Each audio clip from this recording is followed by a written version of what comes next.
All right, we are officially live on YouTube. We are live in person here. Welcome back, everyone, to the Investors Performance Group. Quick show of hands before we really get started. How many of you guys are here for the first time? A couple of people? Excellent. Well, welcome. We appreciate you joining us here today. We hope you enjoy it. Hope you learned something. And for those of you guys who are returning, of course, welcome. And those of you who are watching online, welcome as well. So we got a really exciting night packed for you guys. We're going to be bringing up our first speakers very shortly here, and they're actually joining us from the airport of all places. So it's going to be exciting. They're just absolute rock stars. But before we do that, we're going to kind of go through some acknowledgements first here. Let's make sure that's working. There we go. So Investors Performance Group, or IPG, is proudly brought to you by the Kelly Fry team. We at the Kelly Fry team are a full-service real estate investment team that focuses on helping you grow your wealth in real estate. We have everything you need, from home inspectors to mortgage brokers, lawyers, accountants, all ready at your fingertips for you to start building a power team and start building that wealth. And tonight we are really excited as well because tonight is being sponsored from Svetlana with TD Mortgages. So everyone give her a round of applause. So all that fine food and drink you can thank Svetlana for helping sponsor tonight's event.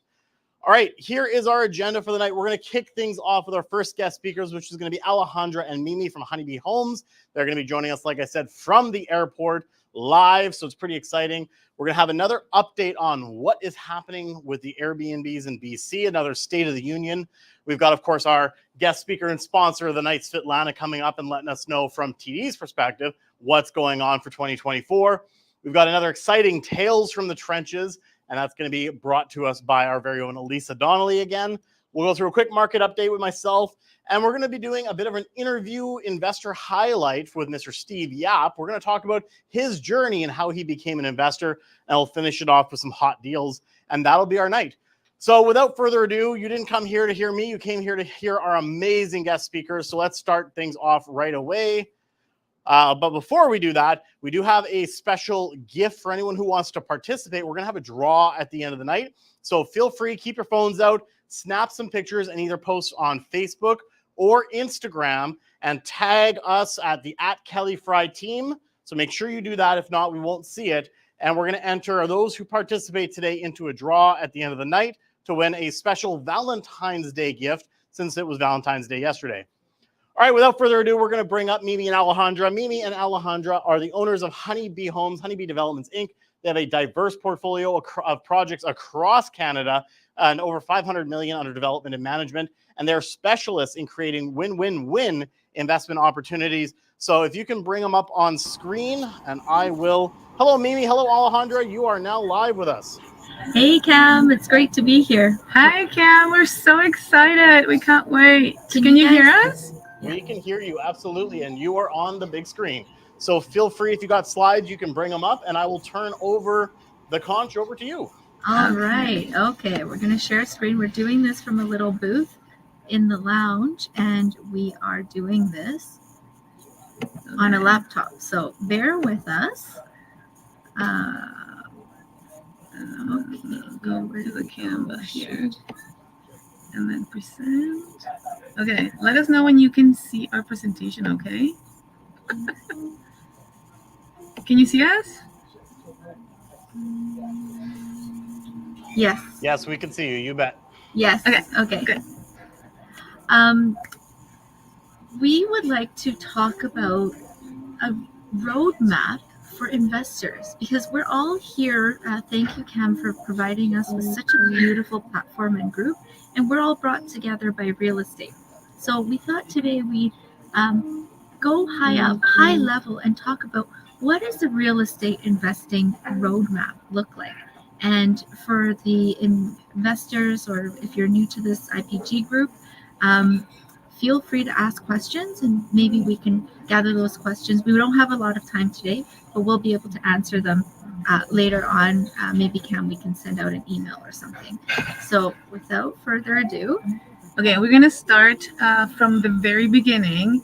And the reason why we chose this particular subject is because constantly and consistently, every time we talk to people that are wanting to get into the space, or they've been investing for a very long time, funny enough, they don't stop for a minute and ask themselves these two very important questions. What does freedom mean to me? And what does choice mean to me? So we're going to take 2 minutes, Mimi and I, and then we're going to tell you what freedom and choice means to us. So for me and my family, freedom means to be able to do with my time and my resources anything that I want, anytime, any moment, and any place. And choice tackles with that because the choice is related to my financial capacity to be able to say, okay, today I want to be here, tomorrow I want to be there, and I have the financial and the time capacity to do so. And I wanted to tie it back into real estate because we all need a roof over our heads. But after a certain point, when we become investors, we want to use real estate as a vehicle to create wealth. And why do we need wealth? We want wealth because it will allow us to feel abundant. Um, Abundance of freedom, abundance of time, abundance of health, relationships, love, all of those great things. So today we want to challenge everybody here is what are we striving for? And what is your why when we're looking into like the cold hard numbers of analysis of deals of projects, like what is that ultimate feeling that we're looking for? And for Alejandra and I, that's freedom and choice, and I hope that you resonate with our session today. Okay, so we're going to do a little bit of an overview. So we're going to talk about us for like a minute because I think Cam did a great job and we're not that great of talking about ourselves. But yes, we have 14 projects right now on the works that are rounding about 500 million under development and management. And yes, we have managed to identify, negotiate, and structure multiple different high yield investments. And we are very focused in nurturing our ecosystem, and we offer quite generous returns. And so we're going to talk about immediate versus long-term investments. We're going to talk about investment vehicles, structures of investing, due diligence checklist, and of course, if you want to talk to us, we would love to get to know you better. I do want to come back to this slide because I want to emphasize that Alejandra and I got together because we had a dream, and our dream was to create abundance. We're both very mindful, spiritual, and intentional humans, but we know that real estate was only the vehicle that we knew well to be able to get us to where we wanted to be. We're based in Vancouver, BC. Alejandra lives in North Vancouver, and I am based in Burnaby. And we're proud to be a women-led team. We are also vertically integrated for those who want to. I'm sorry, we keep going back and forth with this thing. We're trying to figure out our clicks here. But, we're vertically integrated. The reason why we do want to point this out is we don't know where your journey is at right now or where you want to go in the near future, but we have 3 vertically integrated structures. We have a funding structure which allows us to bring into our projects register funds that are fully tax and securities compliant. We have a development company where we are able to operate and do our deal structuring, and we also have a construction company. So if you're in any of these realms and you need any piece of advice or help, we're always here for you.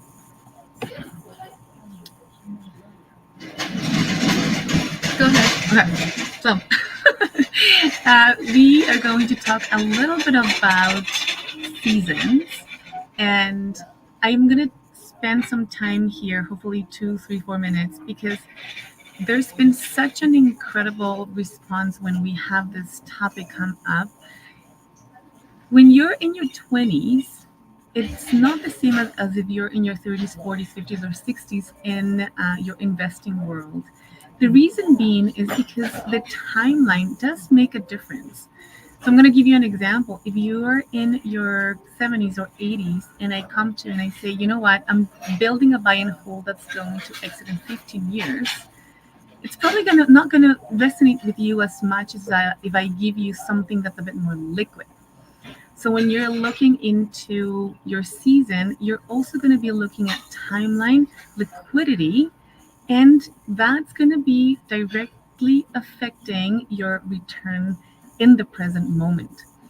So you have to match your timeline and your season. So you will define what's your season, like what's your age most likely, and then say, okay, how much do I want to invest in short-term income, meaning cash flow vehicles like dividends, stocks, high interest savings accounts, and mostly liquid assets. You have then your midterm income goals like cash flow, like mix and private lending are great options in the midterm. And then you have long term, which is your equity growth, like development projects, which is what we mostly do. We focus on land development projects, index portfolios, and properties. Whereas also when you're looking at income specific requirements, if you're looking at, okay, I'm in my 20s, do I need a lot of passive income, or do I need that regular cash flow, or am I saving for a bigger purchase like a new venture, like my first condo, my first house? Do I have a young family? What kind of growth would I want to go into? So that ties in. I know that every slide kind of has their own, or it seems separate, but it's not, because when you're thinking about, okay, what does um, wealth mean to me, and what is freedom and choice in this particular season looking like for me, that's going to help you understand what's your season. And then once you figure out your season, then you can match that to an investment vehicle, short term, midterm, long term. And then you're going to say, okay, I'm in my 40s or 50s, and I've acquired a few cup of like buckets of gold. And you say, okay, do I want more time, or do I want to get into a particular venture? So all of these questions come to you basically to be able to define what's going to look like. Oh, and then in the near future. So Mimi actually showed me this a while ago, and I thought it was brilliant, and I wanted to bring it up to you. And I'm going to let her explain this because it's a rule of thumb that is quite helpful. Like, I found it incredibly helpful for my own portfolio. So I didn't invent this. This is actually something that we used to do as advisors in the financial world, and it's basically just a rule of thumb. Every season has its own exceptions, but it's 100 minus your age, and that's the percentage that you should be investing in equities. So if you are 40 years old, for example, then it's 100 minus 40. 60% of the portfolio should be allocated to equities, meaning things that are a little bit riskier but can yield a bit higher returns, and 40% in fixed income, which will give you the more liquidity, the stability, and the short-term income. Now, that ties into our next point is assess the immediate and long-term investments. So there's immediate investments that provide that quick turnaround. Examples are dividend-paying stocks, public REITs that are exchanged on the public market. You got your mortgage income corporations, which are called MICs, private lending, sometimes high-yield savings accounts, and then your regular income stream. Now, the long-term benefits of investments are that there's more potential for significant capital appreciation. So investments aimed at growth over several years or several decades. So things such as stocks and bonds and index portfolios that you see the stock market does this, but over time it creeps upward. Rental portfolios where you're making a slow and steady cash flow, but at the end of like 25 years, the whole portfolio is paid off. There's very interesting things in insurance policies we can do, and of course, real estate. So something to tie to this, Mimi, also is, let's think about two comparable items so this kind of sinks in a bit faster. So let's take as an example a REIT. And a REIT is basically a real estate investment trust that has stabilized items. Like, so let's say Income. Sorry. And then so when you're looking at a REIT, you have a multifamily buildings. And because they're already stabilized and they're already renting, they're going to give you, let's say, 8 to 11 to, let's say, in the best 13. cases, 13, I think I've seen. So 13% on your money yearly. And that's highly liquid. So let's say that you put in $50,000, it's giving you, let's say, 10% yearly, and all of a sudden you need that 50,000 back. It's easier for you to have that liquidity, which helps you depending on the season that you're in. Whereas in a long-term investment, let's say a development deal, because the project, the building is brick and mortar, you need that money to get the building to a particular stage. That means that it's not as liquid. It normally comes with a term, like a 3, 4, 5 year term. And so it's not as liquid, but instead of giving you like 8 to 10 to 13% liquidity or income, it's going to give you a 20, 22, 25% return in a particular term, meaning you're going to have to wait a bit longer.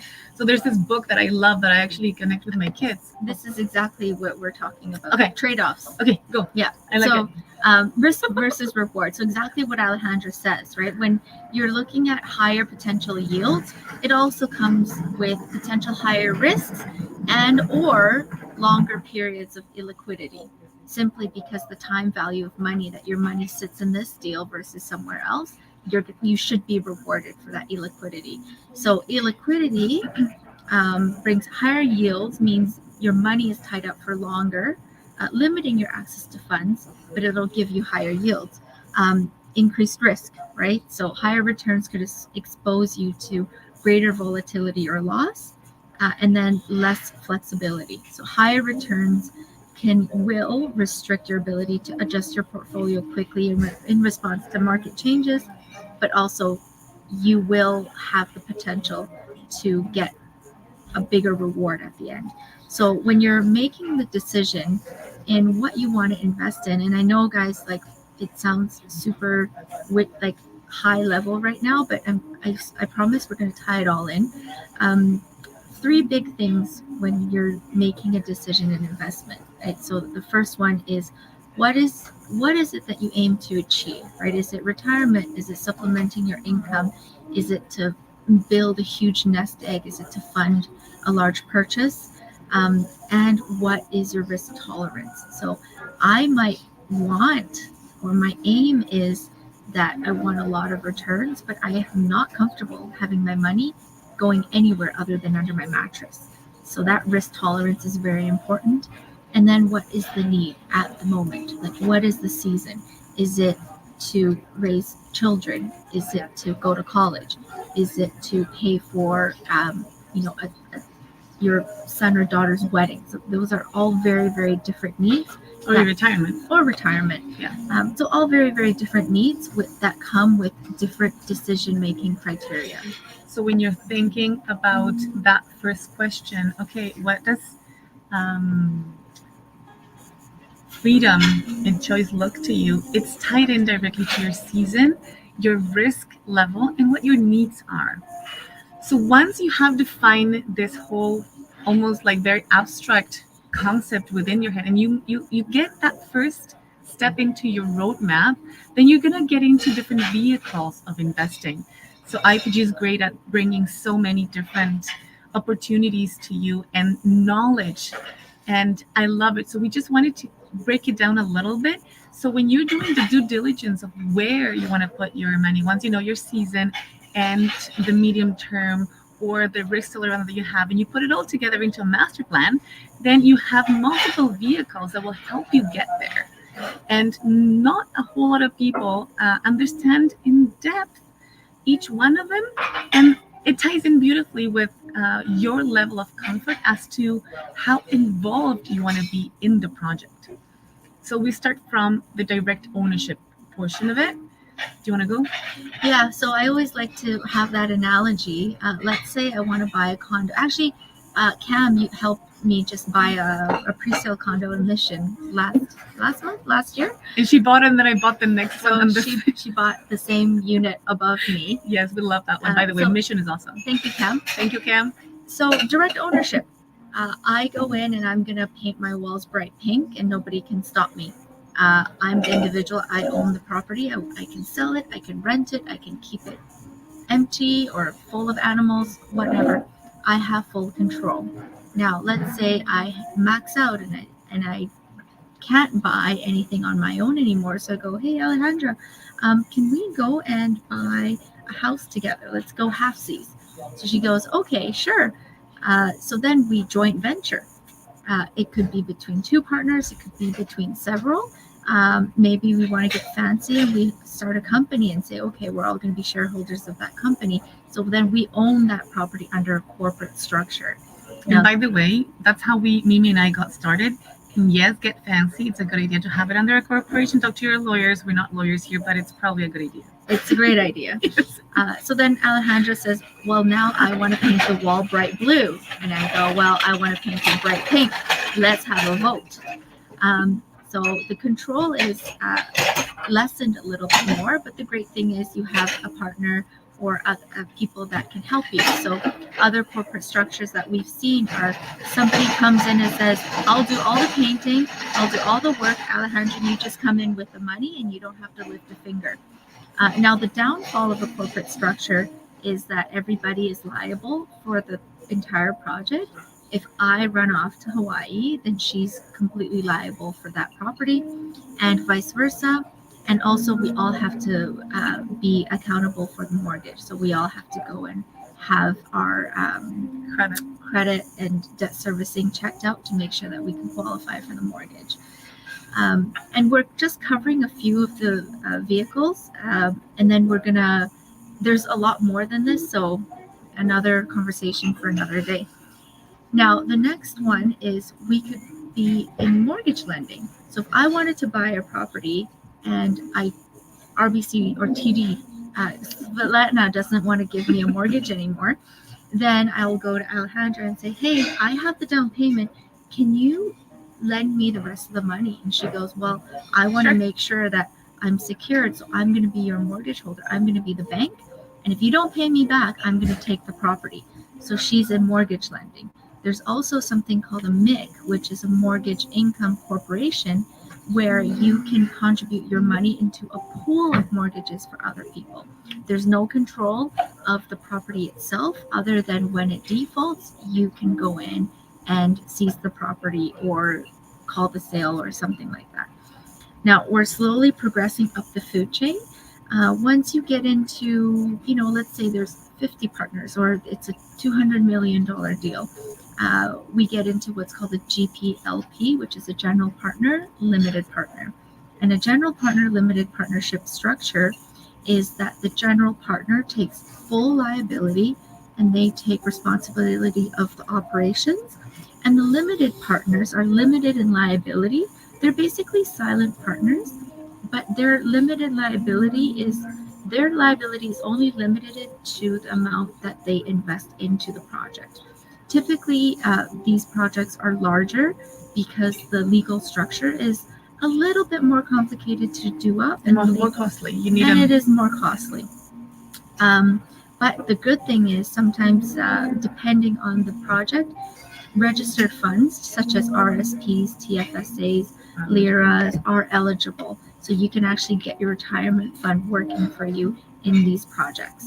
And I'm just going to go really quick. Real estate investment trusts are a pool of stabilized income producing assets with the underlying asset class as real estate. So you'll see, big REITs such as Centurion or apartment REITs. There's public and private REITs. So public REITs are very liquid. You can choose how much you want to invest, and it can be bought or sold through registered funds. Oh my God, I love this. Mimi spent quite a time trying to give you the best potential graphic out there for you to really understand in a nutshell what she has been talking about for the past 5 minutes. I love it. Okay, let's go. Okay. We have like 2 minutes before Cam calls us on so this. Cam can send you guys this session, but this is a breakdown of the control, the capital requirements, risk and return, liquidity, and whether it's eligible funds, registered funds eligible. So you go from direct ownership, which gives you the most control, but you will be required to front all the capital, all the way down to a REIT where you could probably buy and sell it through your self-directed accounts or through a broker. And the risks come down this way as well. And then you see that the liquidity at the public REIT level, but there's absolutely no control, right? So if you say, I love being able to go in and renovate a condo, then you probably don't want to be investing in a REIT unless, again, your season tells you that liquidity is important and perhaps risk is you don't want to take all that risk on your own. So I want you guys to take a look at this and really think about your financial situation on a holistic level and where you should be allocating everything. There is Time and money, but also direct ownership is beautiful. Like every single one of these structures has their advantages, and it really just it goes back to what is the season, what are your needs, what is your risk tolerance. It goes back to the self. If we go all woo-woo today, it goes back to you. And hopefully today, this graphic that kind of compounds the whole presentation of the last 25 minutes is going to help you and allow you to make a decision that's catered to you. Because we can offer, and many people can offer many things to you, but it needs to fit to who you are and where you're at. So now we get down to the project. I want to give you guys a gift today, and it's a due diligence questionnaire, a checklist that we've created when we underwrite land development deals. And in my opinion, it would work for any sort of real estate deal, whether it's a condo, a single family, a development land, or multifamily. So Cam, just let me know. I can send that checklist off to you at the end of the session, and you can send it to everybody attending. And and we actually had to cut this presentation in more than half because we normally do an underwriting of an actual project that we have going on, but because we're basically out of time in the next 30 seconds, yes, I think. Yeah. Let us know if you would like a full webinar on this. We have it recorded, so you can actually go through market analysis, financial analysis, legal, physical conditions, and exit strategies. So when you're assessing a deal, you can do it with Mimi spent a lot of time creating that checklist, and that's pretty awesome. So that's available to you as a thank you. And then, really, thank you. Follow us on Instagram and socials. We don't bite. If there's anything that piqued your interest, and hopefully we were able to add a little bit of value to your day and your evening. But if you learned, awesome. Yeah, go ahead, sorry. Oh no, I was just saying if you learned anything, to please pay it forward. Awesome. We really appreciate you guys, jumping on, especially because you're about to board a flight. Where are you guys headed to right now? Calgary, and you're about to buy a whole bunch more properties, right? Maybe. Awesome. Well, I do want to open it up if we do have any questions while I still have you before you're going to board. So we've got time for about 2 questions. Does anyone have any questions at all? No, pretty clear. Is there anything online? If you have questions, of course, on YouTube as well, feel free to throw it in the chat. All right. Well, looks like you guys did a very clear explanation on that. We really appreciate it. And again, if anyone has any questions or would like to connect with Mimi and Alejandra, we'll definitely put you guys in touch. Just send me an email and we can definitely do an email intro. And again, really appreciate you coming out all the way from the airport, joining us digitally. And I hope you have a safe flight and good luck in Calgary. Thank you so much for having us. It was a pleasure. Hopefully you took some good what's the name? Nuggets. Good nuggets today. And if you learn them, please teach it to somebody else so we keep growing together. That's amazing. All right. Thank you so much, ladies. Appreciate it. All right. We are going to bring back up our slide. Just give me 1 second to set that up. There we go. And all right.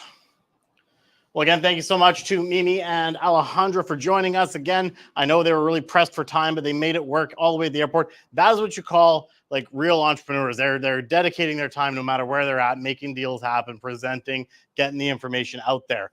All right, we're going to go into a topic that's been fairly popular for us, a bit of state of the union, as it were. Again, everyone knows what's been going on with Airbnbs. We've been talking about it nonstop, but I want to bring up Miss Kelly Fry to talk about what her portfolio is doing right now, where she's at, what she's pivoting, and how you guys can change if you got any Airbnbs as well. All right, take it away.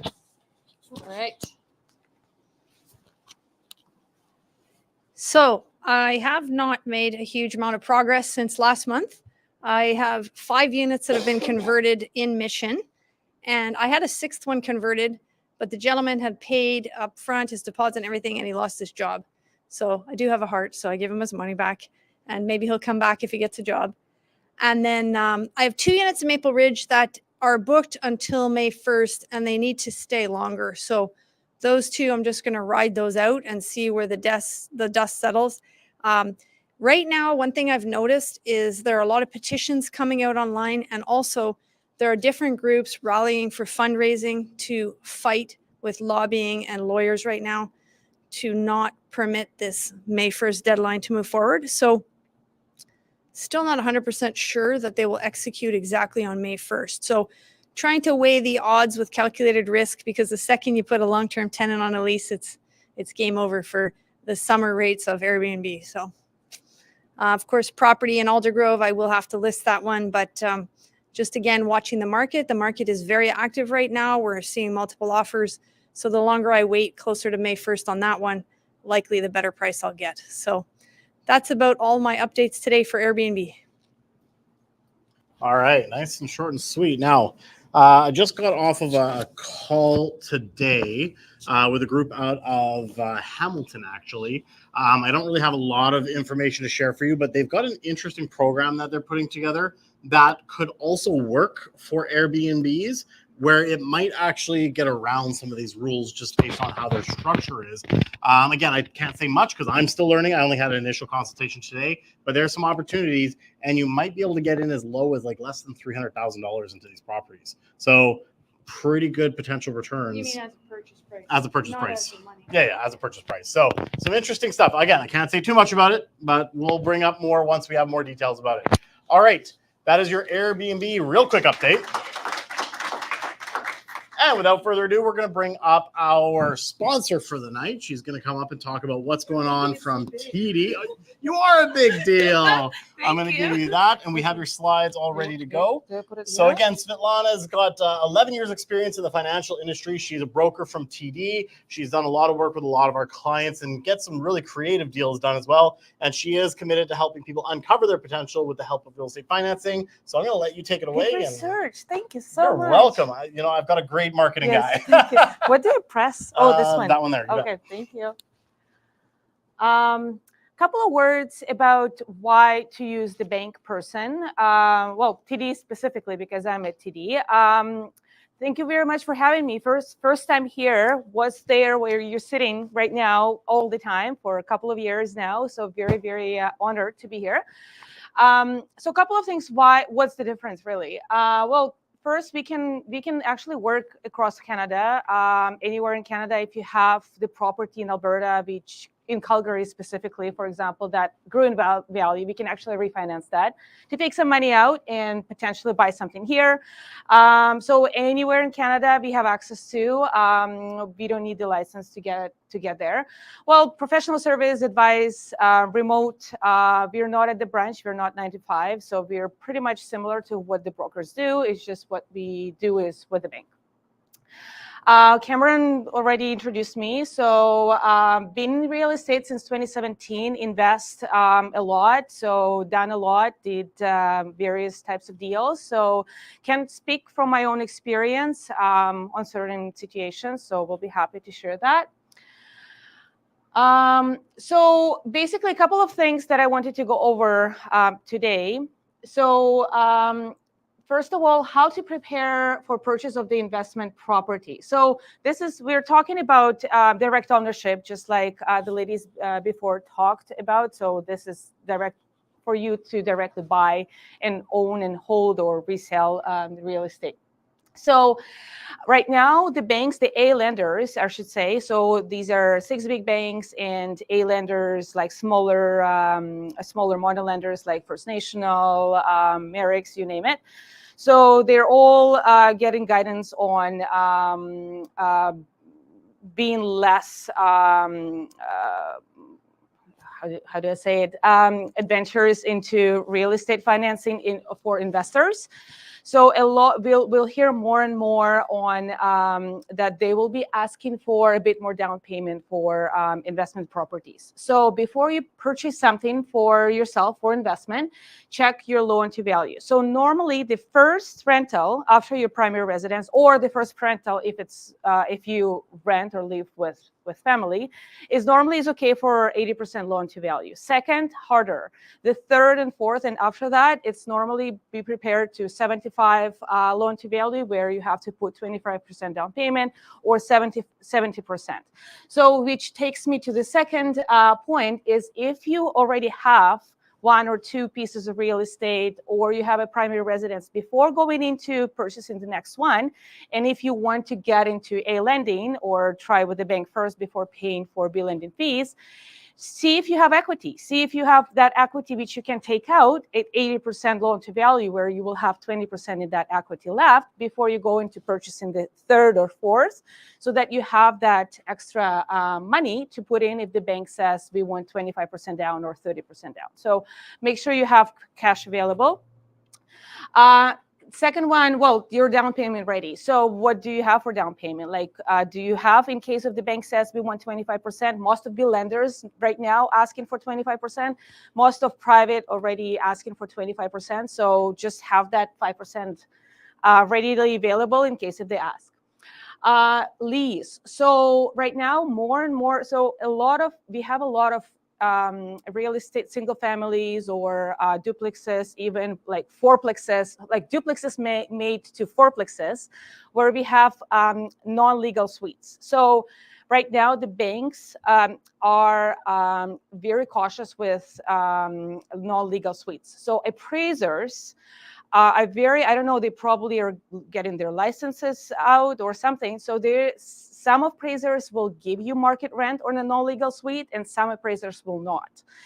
If it's a one legal suite, I don't know about other banks, but for TD policy, we only allow one non-legal suite in the property. So if you have a fourplex, for example, that was turned into fourplex from duplex, which means you have two non-legal suites, we would only take one as a market lease. So there is a hope here that if you're buying someone and if it's empty, then if you have an interested candidate in leasing that, so having the lease already in place prior to completion with damage deposit can actually eliminate us having to order market rent or having to use that market rent for that non-legal suite, and then we can still use that for income with lease in place. So like right now, the TD's policy is one non-legal suite where we can use market lease income for qualification.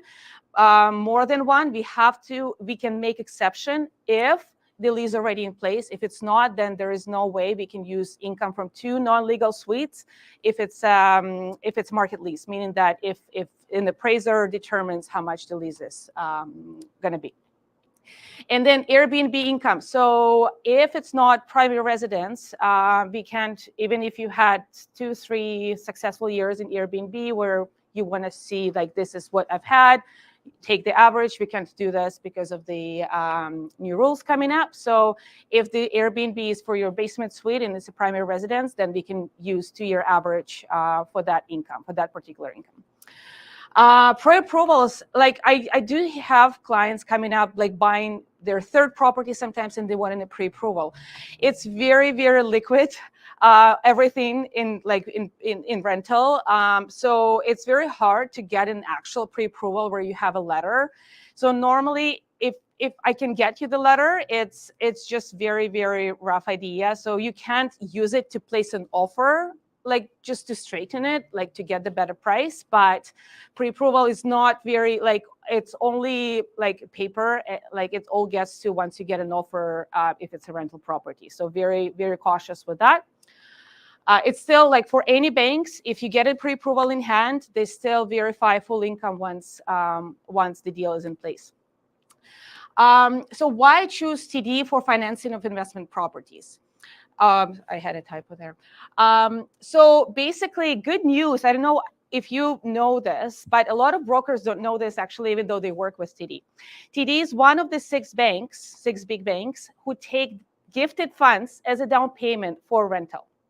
So if you, because we have to verify down payment 90 days, right? If you have like large deposits or whatever, right? Or your mom and dad are giving you the money, you still live at mom and dad's house, but you're like, they're giving you their basement suite, but you want to get ahead in life and buy your first real estate property, we can use gifted funds up to 100% for rentals at TD.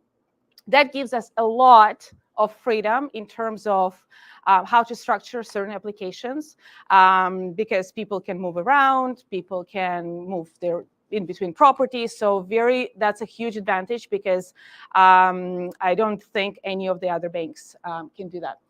We have high net worth program too. So if you have liquid cash after the down payment, but your ratios are high for lending, we can use this liquid cash to finance the rest.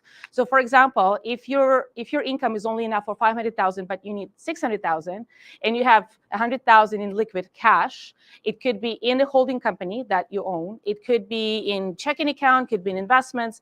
We can actually top this up dollar for dollar for high net worth program. And of course, it's a firm approval for pre-sales for up to 3 years. So meaning that if you're self-employed, if you had a 2 good years, or you're employee, but you're looking to change into being a self-employed, that you will be writing off some income, then it's a good opportunity to get high firm approval on the pre-sale before you do any huge changes, or buy a car, for example, or I don't know, go on the EI or anything. The approval stands unless there is no material changes, meaning that you don't want to add someone to the contract, or you don't like change something like maybe like a huge change in the down payment source, or like as long as it's like there is no material change where we have to touch the application, your approval stands. And the rate doesn't have to be what it is at right now. If the rate is lower at the time of completion, you're getting the market rate. It doesn't mean that if you're getting an approval right now at say 5.8 and the rate is 4.8 in 2 years when you complete, you're getting the market rate, and the approval stands. That's about it about like investment properties. If you have any questions, we can chat a bit more about that. I wanted to touch a little bit about rates, because a lot of investors who come to me, they're like, I want a variable rate. I want to be flexible for a couple of reasons. Reason one, if they want to resell it. Reason two, they want to book the fixed rate in say 6 months to a year when the rates drop, because that's free from a variable rate. So it's all great, and it's good, like right reasons. But I wanted to to point out what could be the hurdle of getting the variable rate. So fixed rates and variable rates are about 1% difference. On a 500,000 mortgage, 1% is about $5,000 a year. That's about what, $450, give or take, a month more. So $450 will give you about $90,000 extra in mortgage funds. So if you're going variable on the 500,000 mortgage, you're shorting yourself about $90,000 in potential mortgage that you could have gotten because of the qualification rate and how we qualify for mortgages. So variable is possible. Variable is great. Lots of opportunities. But keep in mind, if you're not fitting into that box of ratios, then variable might not be the case if you really want it, unless you have more down payment or you can reduce the mortgage amount. Another thing for variable, what I always look at is time value of money. So the bond rates price in already the decrease of about 1% in the next year. That's why the difference between fixed rates and variable rates is 1%.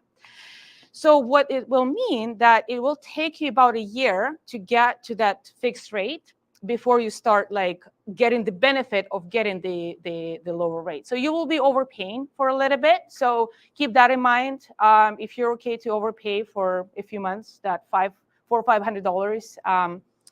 If I always say, if you're not certain, get them maybe short-term fixed, like 2-year fixed, 3-year fixed. And then if you're okay to pay that $400 or $500 a month extra, just pay that in your payment, increase that payment, and that $500 goes directly into your principal. And then you kind of prepay yourself by paying the same amount of money that you would have paid in the variable rate. So that's another option to look at it, because like $500 today in a year, we all know with inflation, it's better to have that savings today than like in the year. So that's another option.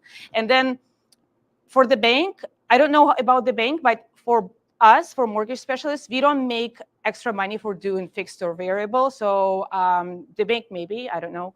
But so for us, it doesn't really matter what fix you're going into. We just want to make sure that you're making a good choice. You're making choice based on all the information that's provided to you. So like again, fixed for the payments, I've said that like the payments are higher. We don't know when they're going to decrease the rates. They're saying June now. The bond rates went up a little bit in the past couple of weeks. They're going down. Hopefully, it's in the right direction. They will probably have to do the first decrease in summer, end of summer, beginning of fall. So it is coming. But how fast and how much, we don't know. So for penalty, again, like for variable rate, penalty is 3 months of interest, as we all know. For fixed rate, people always are scared of this, oh my God, I'm going to have a huge penalty. So the reason why people had those huge penalties in 2020, 2021 is because the rates went down and they all wanted those rates and they broke their mortgages, and the interest rate differential, that's the difference between the new rate that they have and the old rate that they had, it was huge. So the bank was trying to recoup their losses because they were supposed to make that money, but they didn't make that money. So they are making the clients to pay. So that's where those 20,000 penalties came in, and those were on mostly 5-year fixed. If you're going on again on the short-term fixed, the penalty will not be much more higher than the 3 months of interest. I've actually confirmed that with a couple of clients. So right now, the difference is not high, and you're paying, and actually 3 months of interest came out to be higher right now. So it all depends. Like it's not necessarily that the penalty is going to be high for fixed. And I talked about predictions already, so a little bit. So variable rates, probably summer, maybe 0.75 by the end of this year. Next year, they're saying about a 1%. It's going to go down. The bond rates already priced in the first year of decreases. So means that the fixed rates are not going to go much more lower. Maybe will be just 5, maybe slightly under 5. And then next year we'll be going closer to low 4s. Yeah, and then like the ideal situation for economy is when variable rates are slightly lower than the fixed rate. So what's going to happen is variable rates is going to get to fixed rate, and then they will go slightly lower, and it means that we finally stabilize and we'll go to the neutral rate. Neutral rate is about 2% lower than we're at right now. So from here, we can all see like where the rates are going to be, about 2% from here, which is about 3.5, 3.8% in that territory.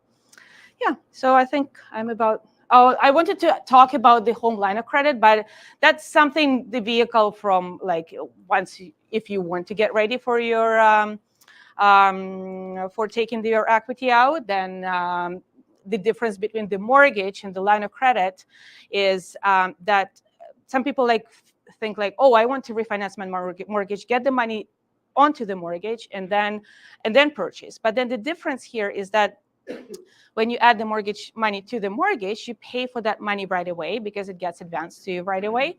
And then you don't know whether you're going to buy next month or in 6 months. So like line of credit might be an option right now if you have equity. Like if you have equity, get your line of credit in, get the cash ready, and then once you buy it, you can add it back to the mortgage and blend it in with the mortgage payment after, because you will use the money when you need them and not gonna pay for them just because you got them ready to buy for something.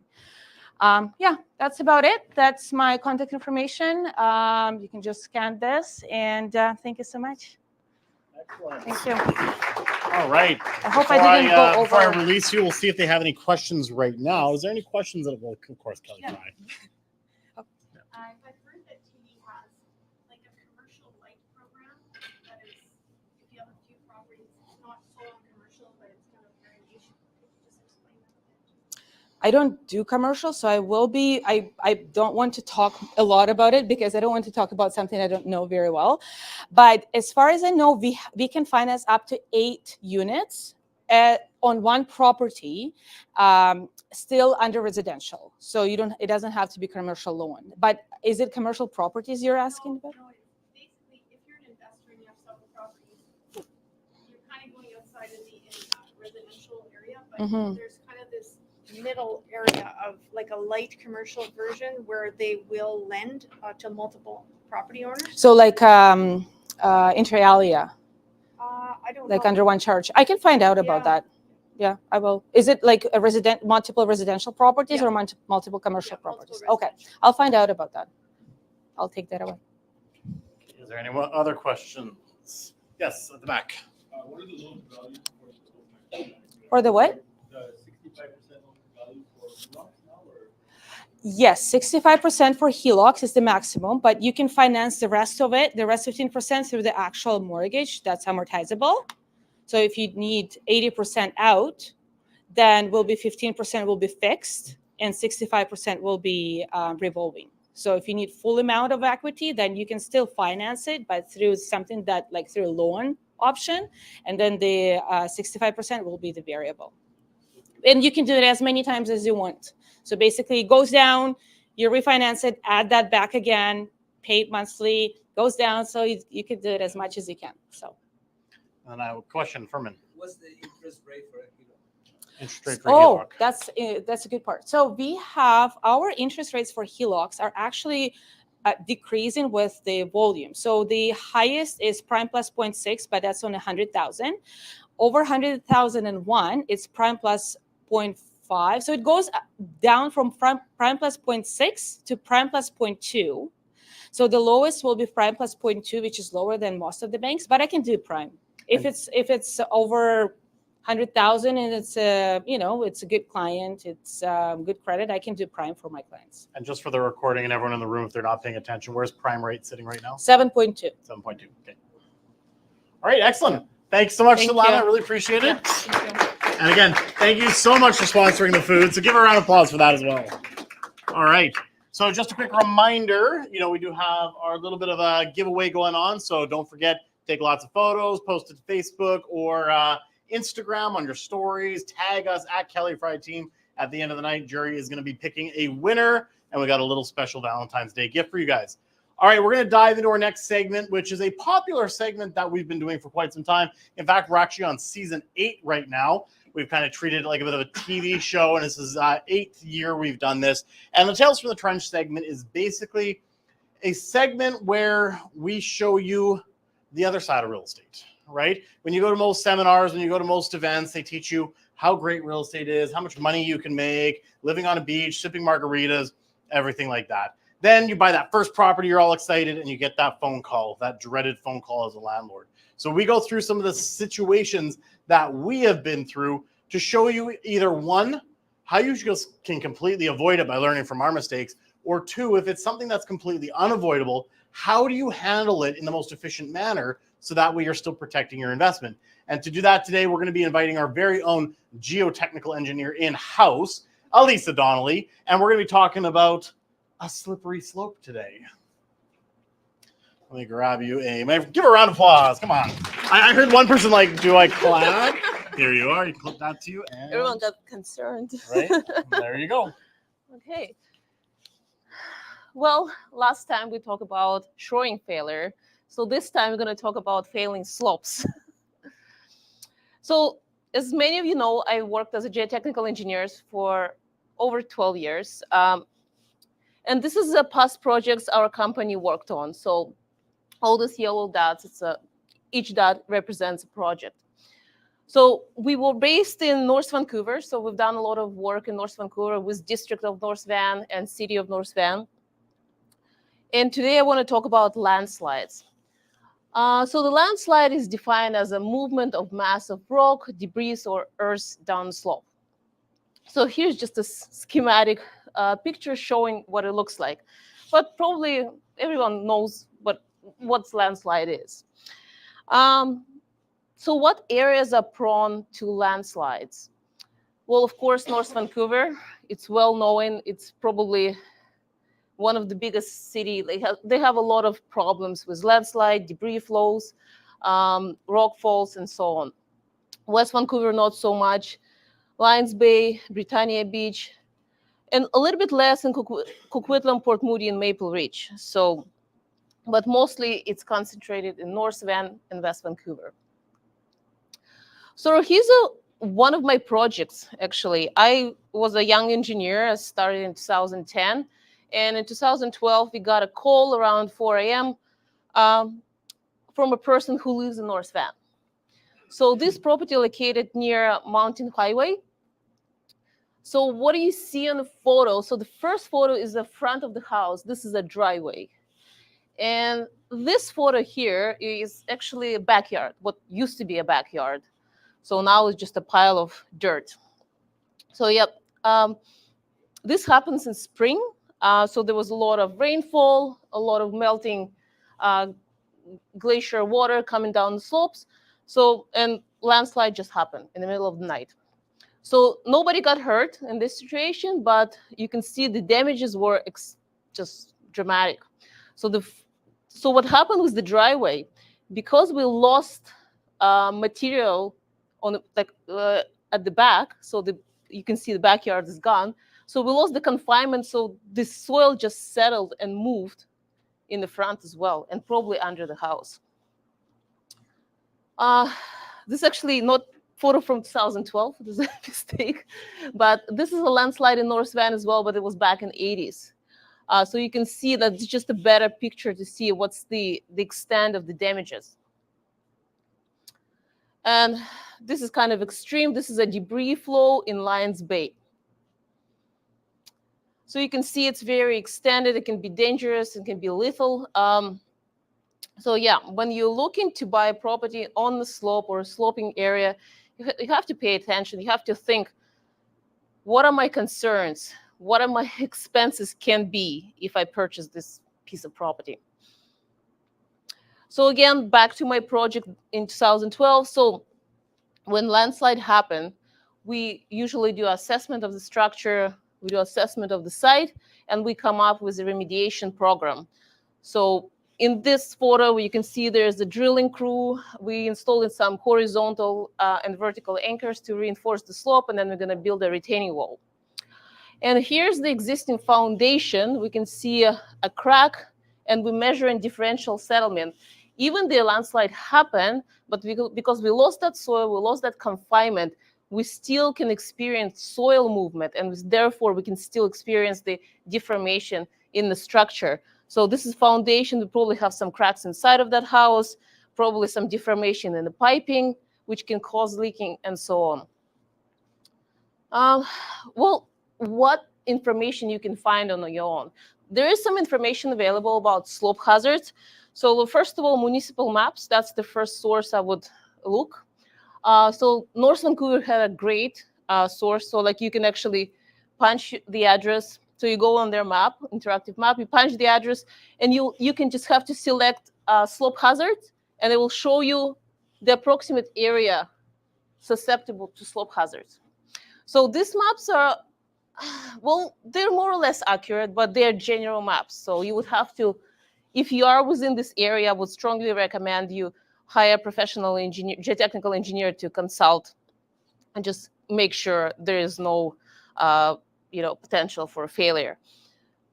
So there's actually a map of Coquitlam. And as I said, yeah, I would, every time you buy on the sloping side, just make sure it doesn't cost that much money to have a 1 hour, 2 hour consultation with a geotechnical engineer, but it kind of peace of mind. What factors impact slope stability? Well, geology, of course. So for instance, in Maple Ridge, there is area susceptible to landslide, and we know Maple Ridge mostly comprised of soft clays. Vegetation. So I've had a lot of sites, sloping sites, when I see people removing trees and vegetation, and that can actually impact slope stability dramatically. Water content, I already said, like most of landslide happens in spring when we have excessive amount of water. And of course, slope angle and configuration. The steeper the slope, the more it's susceptible to failure. Human activities, that's my favorite one. When I worked as an engineer, so we had calls from clients. Well, my neighbor is digging down below, so is that okay? So of course we come in. So we have a house at the top and we have a house at the bottom. The neighbor at the bottom decided to extend the backyard and dig into the slope. Of course, if you dig at the top of the slope, you take the confinement and you basically just asking for a landslide to happen. So stuff like that happens a lot, believe it or not. Even like experienced construction companies sometimes, well, in single family do this stuff. Seismic activities, yes, we have an earthquake that can provoke a landslide. And of course, previous landslides. Actually, there is an area in Maple Ridge, I think it's close to Honeybee bypass. So there is an area of the old big landslide. You can actually see on air photos the scarp of the landslide. It happened in the 1800s. And when I found out, I was quite interested. And there's actually houses built around it. And, you know, everyone just kind of, people don't know that it's actually a landslide. And there's some structures built on it. So, yeah. And as I said, those are things that are triggering the landslide. What to look when you buy a property with a sloping side? Well, always look if there is any slope cuts, if there's any excavations being done, like within adjacent property, because it can impact your property. Look at any retaining walls, because even you have a retaining wall on your sloping side, it doesn't mean it has been designed by geotechnical engineer, and it just may be built by contractor, and it doesn't mean it's stable.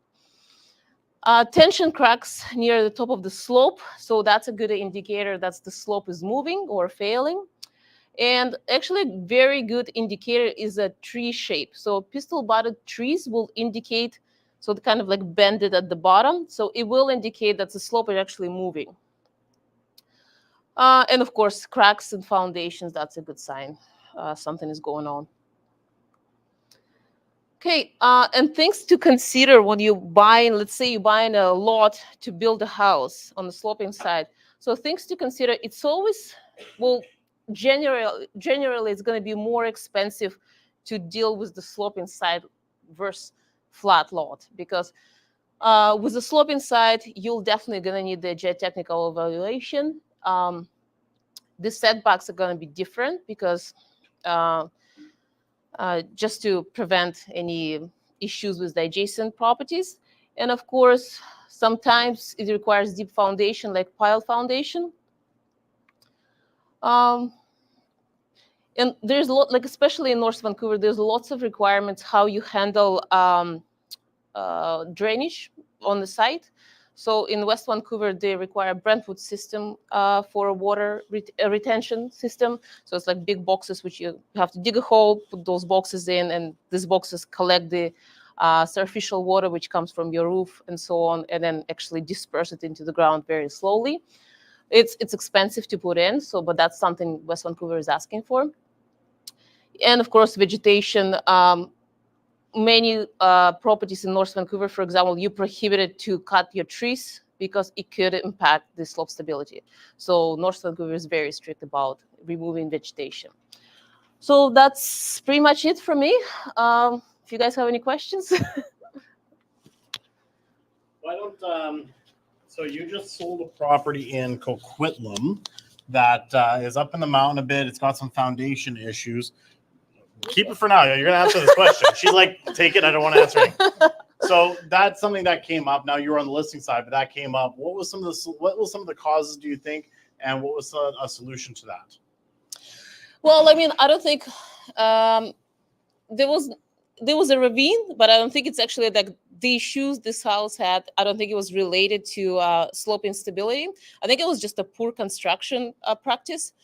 Like, when they did excavate it for a basement suite, they just dumped this material around the proposed house, and then they didn't compact the material and they put a front steps on this material. Of course, the front steps settled quite dramatically, actually. So it was a huge crack and it was all crooked. So, and it settled and it never been fixed. So that's kind of, it was actually, a lot of buyers was scared, like, oh my God, there's this huge crack. What's going on with the house? Well, in reality, it's just the front steps, nothing going on with the building per se, but the front steps settled, and because of the poor construction. Thank God the listing agent was a geotechnical engineer. So, all right. Thank you so much, Lisa. Oh, we got a question. Where else in Maple Ridge? She's asking. In Maple Ridge. Well, yeah, so mostly along the river banks. So they have a lot of instabilities there. They actually have a lot of issues. They don't have a drainage system, like a municipal drainage system. So, and also because it's along the river, so the river banks get eroded, and the houses which are along the river bank are susceptible to, landslides and stuff like that. So we actually had a few projects there. So yeah. Alrighty. But you're safe. Okay. So you mentioned the stormwater system and how it disperses the water into the ground. Mm-hmm. Now, and you also mentioned the high moisture Content, in the yeah. soil actually makes it more accessible for payers. Mm-hmm. Is it a good idea to actually infiltrate water in the soil? Well, the Brentwood system, they usually connected to municipal lines as well sometimes, but the rate, it's just like, it's not necessary, like, because the rates are so low, it's the rapid increase in the moisture content in the ground will trigger the landslide. It's actually not the moisture, it's a hydrostatic pressure. So when you rapidly apply water, like you inject water in the ground, so it basically pushes the particles away. And if there is a crack, like pre-existing crack, so it will create the hydrostatic pressure pushing, this side, like pushing the material apart, and will cause the landslide. So yeah, just didn't want to go in those details in the presentation, but yes, the moisture content in kind of, it's more about the hydrostatic pressure, not the moisture content. Yeah. If you have more detailed, somehow I got stuck on here. If you have more detailed questions, I'm sure Elisa would love to sit down with you and talk about those. She can go really, like, there's points in time where she starts talking, and Kelly and I'll go like, can you bring it to layman's terms a little bit so we can understand? So if you guys want to get really deep into the weeds, she is amazing for that. So thank you so much. A round of applause. Thank you. All right, and that is your Tales from the Trenches for this month's meeting.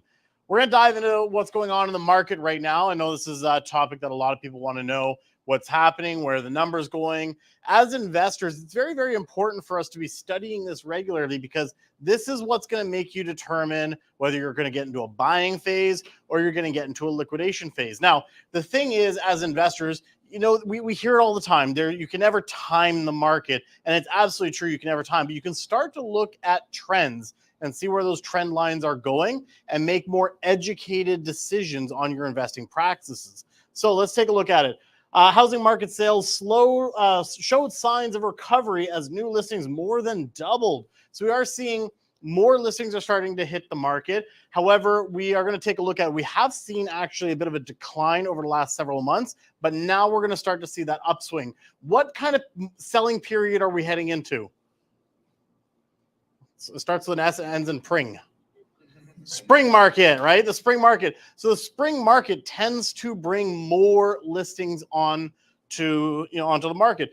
More people start selling their home. It's the biggest myth that sellers have, that, we got to list our home in the spring. Well, when everyone thinks the same way, what ends up happening, we flood the market, right? However, there is typically on the buy side, buyers hear the same thing. It's a good time to buy. So we do see an increase in demand. So what's going to really determine our spring market and how active it's going to be is how many buyers compared to the listings come onto the market. Now, with that being said, there's a few things buyers are starting to look at, and we're seeing the activity start early. One, interest rates have done what? Bank of Canada rate. They've held, right? They've held. So buyers are seeing that as a bit of a sign of confidence to maybe start getting back into the market. We've also seen for the last little while, fixed rates had come down. I know Svetlana just mentioned they're up a little bit, but they're still lower than they were, a couple of years ago, right? So we're seeing that buyer confidence coming back. Then you start to get the news articles saying, by summer, there might be a rate drop. Now, as Svetlana said, nobody really knows. Bank of Canada is going to do what the Bank of Canada does. But when people see that, triggers the mindset saying, I better get into the market now because we've probably hit the bottom. In my opinion, we hit the bottom a long time ago. We're back on the upswing already, and you're going to see it when we show these trending lines. So first ones first, we like to look at the inventory first. There we go. Active. There we go. There is our inventory. Now, as you can see here, we've got the Greater Vancouver board, we've got the Fraser Valley board, and Chilliwack. We can already see that, kind of October is when we peaked in most of our listings. We had them come down through the fall, quite a drastic drop. Like that is a steady decrease month over month. And then obviously into the new year, we saw it, ever so slightly decrease there as well. So we already see we're heading into a spring market with low inventory. So even if the inventory does start to pick back up, we're already starting behind the 8 ball. Meaning if the buyer demand starts picking up faster than we get more inventory, what's likely to happen? Prices might start to go upwards. Let's take a look at sales. There we go. This is the demand aspect. Obviously, we saw last year, and I kind of pointed this out at our last meeting, sales really skyrocketed last spring. What happened last spring? Does anyone remember? Rates held. Fixed rates came down a little bit. Sounds familiar. So if we saw that trend happened and we saw sales skyrocket compared to the trend line that we're seeing with inventory, we can probably assume there's already an uptick from December to January. If that trend line starts going up, we're going to see some upward pressure on homes, on home prices. Okay, so then that brings us to the prices. What has prices done? Where have they gone? So as you can see here, when we look over from last year to this year, in almost every single category, we've actually seen an increase on the prices. So while everyone's still panicking, prices came down because the interest rates are so high, they came down during 2022 and they started to come back up quite a bit. Again, you saw that huge rise in the spring market last year. Well, we're probably going to experience a bit of a pickup because of that growth here. Even though it came down a little bit with the rising interest rates again, it didn't come down enough to equal back to the beginning of the year. So we actually netted a bit of money in our pocket in terms of equity. So when we take a look at some of the sub-markets here, kind of diving a little deeper, what's been happening? Well, we can see here in the detached market in Chilliwack, we're up over 10.9% over the previous year. And again, we had a very vast, really upward trend in the spring last year. We're already up over that from last year. We're going to be probably seeing that pressure upward again. Listings are down over last year. So we're starting in a lower position. Okay, days on market are up, but that's because, last year was, it was getting to be slower at the beginning, and then it picked up. Townhouses are up 42%. Condos, they're kind of level. They're down very, very slightly here. But again, inventory is down over last year. So we're starting in a lower position. Abbotsford, pretty stable. Not a lot of change on the detached, but some big growth in the attached market over here. Up 10.4% in townhouses, condos 21.8%. We're up very slightly here, but we're down a significant amount in our attached categories. And again, when we start to see prices that are over 1.2 million, this is not necessarily on the affordable side. So we're going to see a bigger push into the attached market. You can still get a very affordable condo at an average of $446,000. Mission is back up over an average of $1 million, almost 1.1. So they have done a significant rebound in the Mission market. For anyone who's been coming to these for a while, I really do love the Mission market. I think there's still a lot of opportunity out there. And comparatively, compared to like Langley and Abbotsford, still much cheaper. Up a little bit on townhouses. There's no data here for condos just because last month there was no sales in condos. So if there's no sales data, there's nothing to compare it against. But we can see here there's been a big increase in listings. Here's the interesting thing I want to point out about Mission. When I first started doing this, the Mission market used to have 7 to 10 listings on condos, but we have seen a big push that the city of Mission has done for increased densification, right? They're kind of one of the last cities that's really taken on getting new condo buildings on the market. They're actually really developer friendly right now. So just in case, we just closed on a building recently. There's a lot of units gone for sale in it on the Preston on 14th.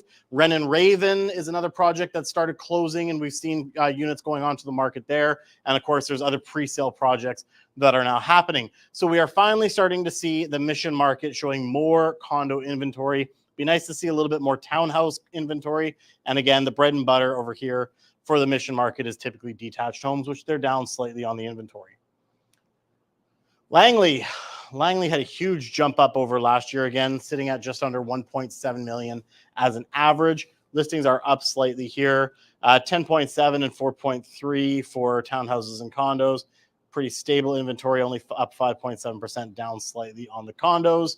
Surrey market is a big surge at 16.1% over last year. Inventory is up 18%, 2.5. This was a big jump. You know, there was a real lack of inventory last year in the condo market in Surrey, which was really surprising. And they've definitely increased in the number of listings that they've hit, up very slightly again in those two categories. Maple Ridge up close to 1.3 million as an average, almost 800 in townhouses and just over 500 in condos, all up in those categories. Again, increase, decrease, increase. And then Vancouver, honestly, throughout the entire time that we've been, watching what's going on with interest rates, Vancouver stayed very stable. It's the Fraser Valley that's had the bigger swings. Now, the reason why the Fraser Valley had a bigger swing downwards, now they're coming back upwards, is because what happened? Well, during the pandemic, where did everyone move to? Fraser Valley. Right? So they all moved their way to the Fraser Valley, which then spiked those property values much higher than, say, what would happen in Vancouver. Then when everything started changing, people started liquidating. They bought with low interest rates on variables. They went up. People started selling. Prices came down more in the Valley than they did in Vancouver. Vancouver stayed pretty stable. Almost $2 million average now in Vancouver East. Okay. We're up very slightly there, down on townhouses, almost 1.2 million, and an average of 800,000, up 35 and 19.8%. So Vancouver's still on the growth phase. And that's why we truly believe, if you really look at the investment here, the investment is absolutely in this market. It might not be strong cash flow, but if you can buy with the right strategy, there's definitely some growth opportunity. And where I feel, and I just did a video over on my YouTube. So if you've been checking this out on YouTube today, go check that video out. If you guys are here, go watch that video. I give my predictions. We go through a little bit more detail, what I think is going to happen through 2024. All right, quick reminder, make sure you guys tag some photos. We've seen a few coming in, so Jury's got some stuff he's going to be working with. And with that being said, we're going to go into our investor spotlight, and we're going to bring up Mr. Steve Yap and Kelly Fry. Come on up.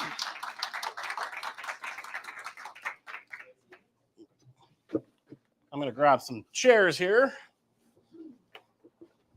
Thank you. And what I'm going to do is I'm going to hand over my microphone to Kelly. And Steve, I'll get you just to clip that onto you, just right on your shoulder. Okay. All right, take it away.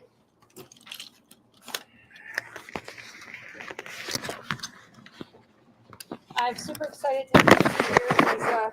He's quite a mentor to me, and it's an honor to have him here. And he's very humble and very shy, but he's quite a legend. So we're excited to talk to you today, Steve, about your journey as an investor. And you've achieved what most investors seek to do in Rich Dad Poor Dad, which is to build more passive income that exceeds your expenses so that you basically don't have to work. But you choose to work, but you don't have to. And you've, in fact, built considerable passive income. Now, let's start at the beginning. Where and when did your investing start? Kelly, no English.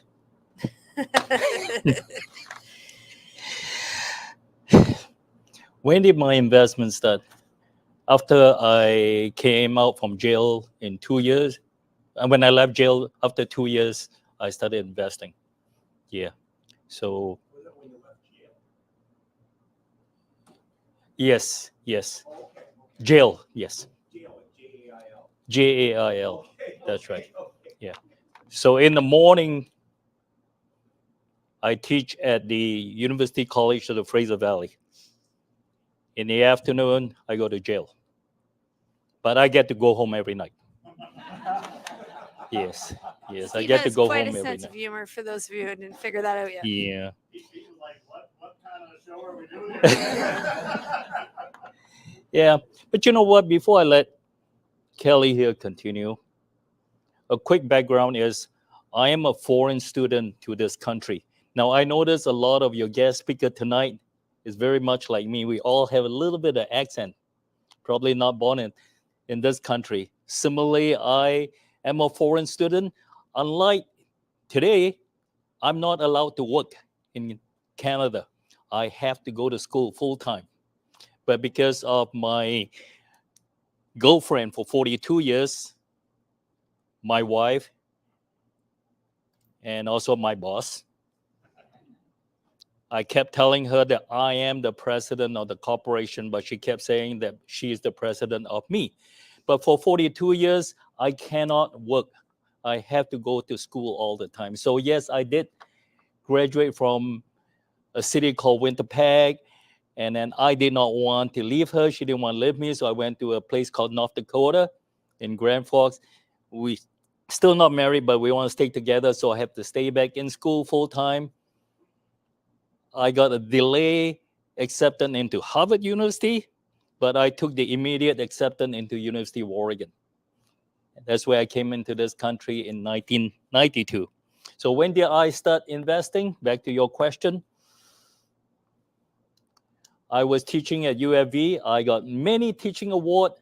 However, because I do not have a PhD, I'm not a doctor. I was the first one to be laid off. I got so many teaching credentials, and yet I got laid off. But that was the best thing that ever happened to me. Even though I did cry for 2 whole days, instead of being a professor and living paycheck paycheck, that opened up my eyes, and that's how I started investing in real estate. So which year would that have been now? Sorry? Which year would that have been? That would be about 1994. Wow, that's a long time ago. Yeah. So I know that you came to Canada from Malaysia. Well, to the US and then to Canada, maybe? Or Right. Canada, US, yep. Did you do any investing in Malaysia? Malaysia, they'll put me at about 22 years old. So, no, the answer is no. 22 years old. I'm still playing marble and, nothing about investment. Sorry. Not yet. What drove you to decide to invest in real estate? Real estate. Well, number one is I don't think the land is getting any bigger in the world. It's a fixed amount of space. So I think that's number one. And number two, through the grapevine, I heard about some guy by the name of Robert Kiyosaki called the Rich Dad Poor Dad. Now, I don't always agree with everything he said, but because I'm also educated in the US, a lot of the things was actually relevant. And he gave me a lot of practical knowledge on how to get involved in the real estate. So where did you buy your first property? Well, my first property was a residential house in Abbotsford. So nothing much happened there. Was that a principal residence? Or? Yes, it was a principal residence. Yeah. And how did... What was it at the time? Sorry. What was the cost of it at the time when you bought it back then? What was the price? I bought it for about 110,000. It is a townhouse. And I think I lost money. I sold it for 121. But 3 years later, it was almost 400. So yeah, timing was wrong for me. Now, how did you acquire the funds to make that first investment? How do I acquire fund? Just like a lot of the teaching here is, I'm financed to the max. Maintain a good relationship with my bank, and he was able to help me squeeze every penny out of it to get enough equity to buy the second piece of property. So the first one was at high ratio, like 5% down? Yeah, approximately. Okay. And what was the second property? The second property, to jump right back up to the front or to the last question, is what are the things we can learn is I believe in economy of scale.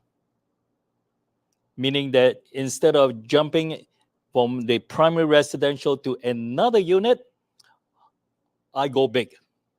I went to buy a 12 units apartment block instead. So it makes a lot of sense because of this term called economy of scale. Now, I'm going to jump right in the front here. Sometime she's going to ask me down the road is, how do you know that is the right one? How do you know it's the right one? Well, you hear from the grapevine that she's 89 years old. She's really desperate. So you can kind of sense that they are pretty desperate. And I managed to get a pretty good price for it. Yeah. Which property was that? Sorry? Do you mind telling us what you paid? Kelly bought it from me after I bought it. So can you remember how much you pay me? Then I'll work backward to his question. We paid about 1.2, somewhere around there. That's right. And I paid about 300,000. Yes. That explains why Sorry. you owned it, Clear Title. Okay. Now, how did you go from that first property to where you are today? Well, again, instead of answering your question, the 300 became 1.2. The commercial building I have right on Lohit Highway was close to almost $900,000. But again, I listen. There's a family out of Richmond. They're getting into a lot of family dispute. So you hear that. And though they can speak the language, the dialect, I was able to understand what they are saying. One individual died, the other two wanted out so badly.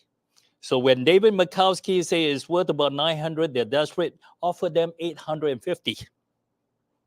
No, I offer them 400 on a Thursday afternoon. I kicked myself so hard on a Friday because they accepted it. I should have offered them 300. Yeah, but no, there was, again, you just have to feel the market or where they're coming from. So I pick it up for about 400. But this is where, again, the 400 has about 10 tenants, and they help me pay my mortgage. So that was an apartment building? No, that was actually a commercial building with 10 tenants, Oh, okay. lawyers and accountant. Was that which city was that in? Also in Mission. That is where, I'm not sure you can see, I sell guns. I own Bell Sports and Hub Sports.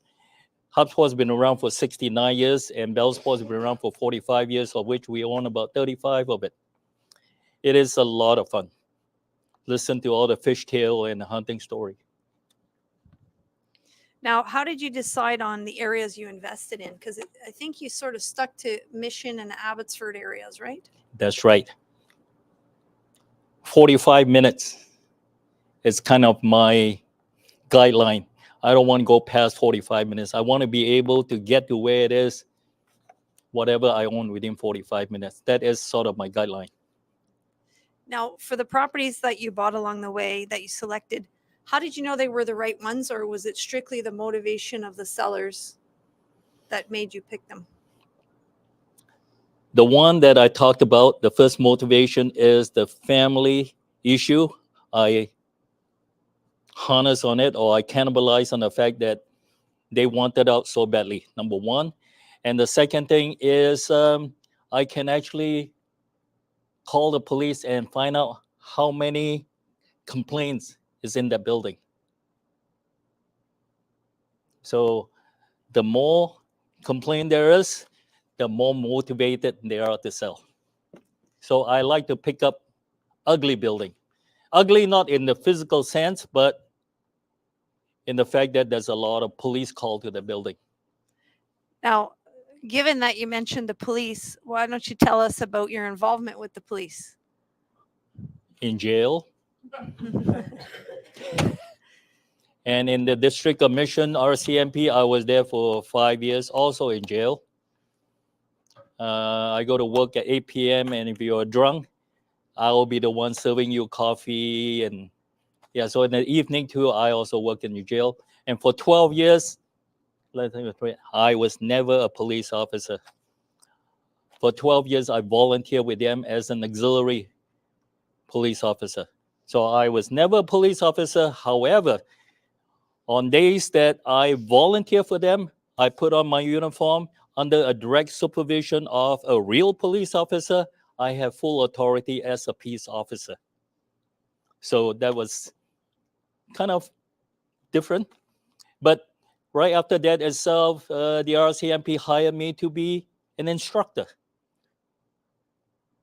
to teach the police officer how to solve crime because of my training in the States. So I am so lucky. I don't pay dental. I don't pay health because the RCMP takes care of everything on my behalf on a payroll as a teacher. Very cool. Now, what was your best real estate deal over the years? My best real estate deal happens in February 2022. So this was just a year and a half ago. It's the best is because without actually getting into the numbers, I bought it on January 2015 and I sold it in February 2022 at 8.5 times what I paid for. 8.5 times.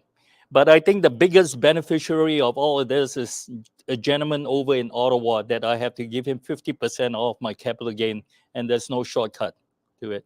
I mean, let's face it, he is the best looking prime minister in the world. But he has a lot of negative impact in my business. Yeah. Anyway, so that was the best deal I ever had. And when somebody came up to me, people say, why do you sell it? It's a term we call greed. I got greedy 8.5 times. You serious? Okay, I'll take it. What can you tell us about the property and what made it such a great gain? What make it such a... Like, how come it was such a high multiple? What was the key to that? Look in the mirror. Because I am the bank. They would not have paid so much if I did not finance it. I am the bank. So I carry the first mortgage. That's how I was able to... Which one are we talking about now? This will be in Abbotsford, all the commercial building in Abbotsford. Oh, that one. Okay. I was a little worried there. I thought it was the one I bought from you. No. Oh. No. And what was your worst real estate deal? The best real estate deal at 8.5 times over what I paid for in 7 years. The worst real estate deal is the same one. Oh, yes. I know why you're going to say that.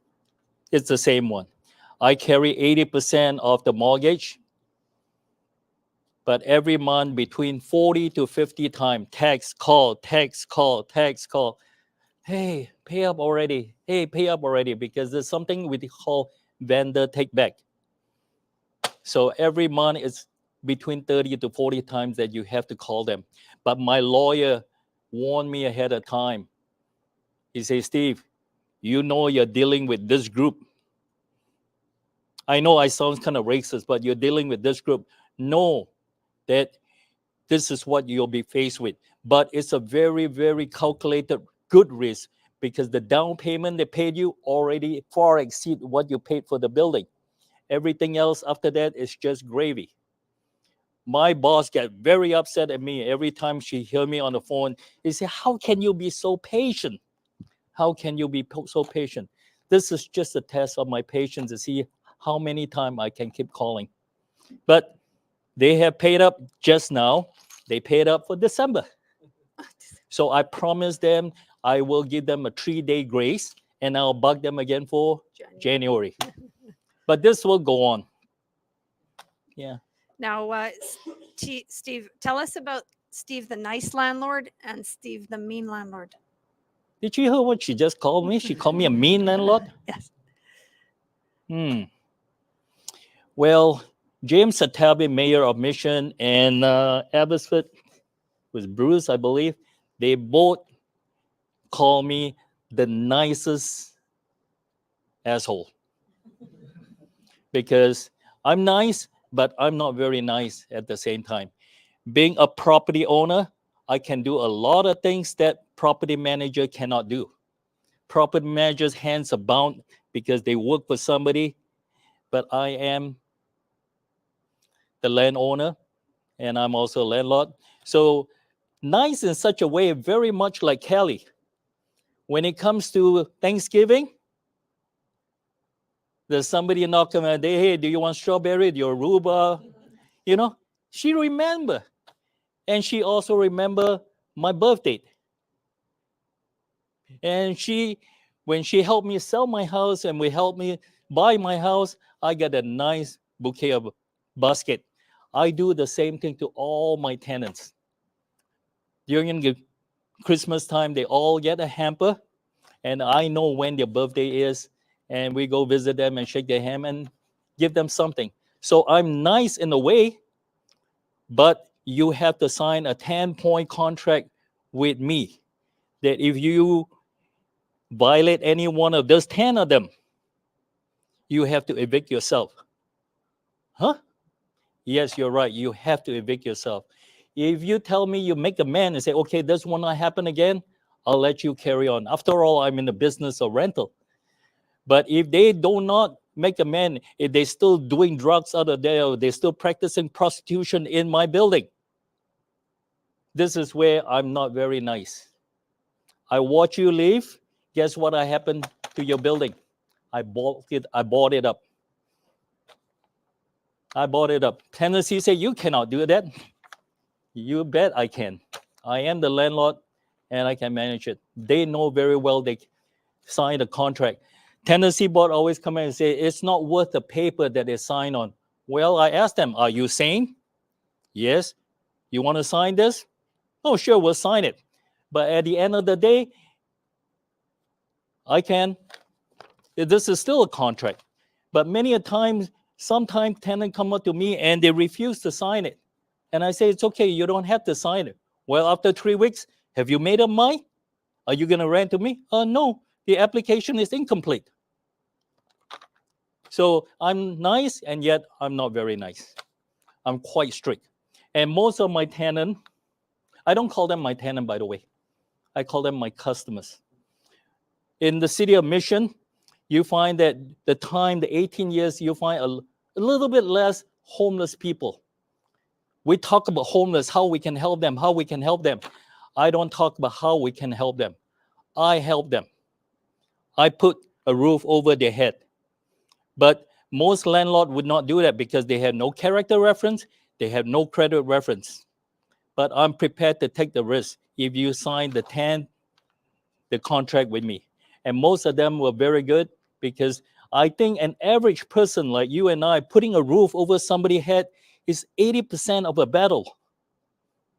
You can think of something else. And we will try and help them find employment after that, getting them in the building. So. What keeps you going with your investments? I know you call me up sometimes and you say, I'm getting too old, but then you can't help it. You see a good deal and you want to move forward. So what keeps you going? What kept me going on the real estate investment? I think two things. One, the one letter word again, greed. I'm a little bit greedy sometimes. I like making money. As part of my university teaching, every one of my students have to go through a movie called The Wall Street, where they talk about greed. A little bit of greed is actually very healthy. It motivates you. It makes you want to work a little bit harder. And the second thing, one is greed. The second thing is, I don't know, I just enjoy the negotiation and getting involved in the real estate. Once it's up and running, it's kind of climax over, then you start thinking about something else. Now, what made you decide to give my partner and I an 85% vendor take back on your apartment buildings that we purchased? Because people tell me all the time, you can't get vendor take backs in Vancouver. And we had the good fortune of, crossing paths with you. I did. What made you decide to accept that? Well, I'm prepared to sell all the building you bought from me for a lot lower. But because it's a vendor take back, I set the price and you guys accepted it. So I think it's a win-win. Number one, I get a higher price. And secondly, I think I'm a pretty good judge of character, Except on the commercial building. except for the commercial building. Yeah, you were not involved in it, but I'm a good judge. When I look at Kelly, when she presented herself, she presented the number, I can see that it is real. For 2 years, she was late one time because she was in some bikini in Florida or in Arizona. She forgot to pay me. Otherwise, if she come up to me again and ask me for a vendor take back, I will probably not hesitate. So it's been good. You forgot to mention all the times I was early. Oh, yes. One late, but the rest of them were early. Yes. And why do you think that there aren't more people investing in real estate? I take my own cousin. Why are you not involved in real estate? Whoa, the timing is wrong. The timing is wrong. The timing is wrong. But you've been talking about it for the last 25 years with me, and look at me. I keep jumping in every time. The timing is wrong. Number two, it's very risky. Okay, and I believe the number third reason is it's not easy to make money on the real estate. I mean, going back to again, where I have people who buy one house, and the amount of time and effort to get somebody to a contractor to take care of one house, and if something goes wrong, it's a lot of effort to take care of one house at a time. That's why I say achieve an economy of scale, buy more unit.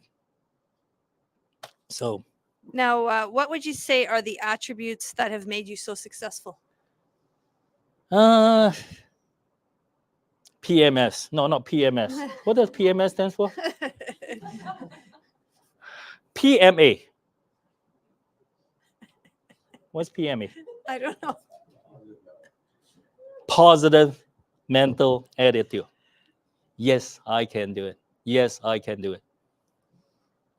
Whenever I used to serve on 7 different board of directors, you do not hear Steve Yap talks about problem. Whenever we talk about problem, I usually come up with solution. So I'm more positive that way. I talk about going forward, maintaining a positive solution. The second thing probably is I don't take myself very seriously. I like to maintain a good sense of humor. The only problem, most people don't even know when I'm serious or when I'm just kidding. But I maintain a good sense of humor. I read every night. I don't necessarily work out like many of you do, but on the average, I'm at 17,000 steps. Why did I beat you? Did somebody beat me yet today at 17,000? Oh, in your shop, right? That's right. I'm on my feet about 7 to 8 hours a day, 6 days a week, listening to all the fishtail. So it's kind of fun to run this business and also running a retail store. Yeah. So the other one may or may not be relevant to your question is I bought this book at the thrift store in Calgary for $1. I'm not sure if you can see this. Don't sweat the little stuff. I know that Kelly and many of you try to give out free finance book, real estate books and things. This is a book you can pick it at most thrift store for $1 or 50 cents. They say, don't sweat the little stuff. So as I was coming here for mission, there were a few cars that just cut me in and cut me out. Do you get upset?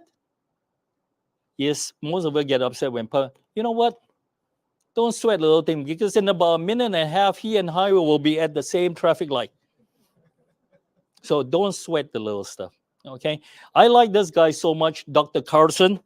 I decided to, in November, try and write him an email to tell him how much I appreciate everything I learned from him. Yoga, meditation, don't sweat the little stuff. You know, everything will just kind of go away. Guess what happened? He died at 46. On his way from San Francisco to New York, he had brain aneurysm. And here you guys tells me everything there is to lead a non-stressful life, and he died at 46. And he died at 2006. But it is still one of the best sellers. So I hope the message itself is good. Now, Steve, what advice would you give investors who want to emulate you? This is where you may not agree with me.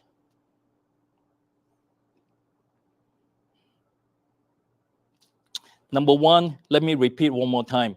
Economy of scale. Go big. Don't just buy one unit. Buy more if you can. If you buy more, economy of scale actually lets you hire one general manager that takes care of all your property. And number two, again, you don't have to listen to me. We talk about joint venture just now. No joint venture. Do it yourself or don't do it at all. My brother called me last week and said, I got some money from ExxonMobil shares that I have. Can you, I understand you have that magic touch every time you touch a property. No, love you, my brother, but no joint venture. I do everything myself. I don't have to consult anybody. And the one thing that you don't want to listen to me is leverage. I don't leverage anymore.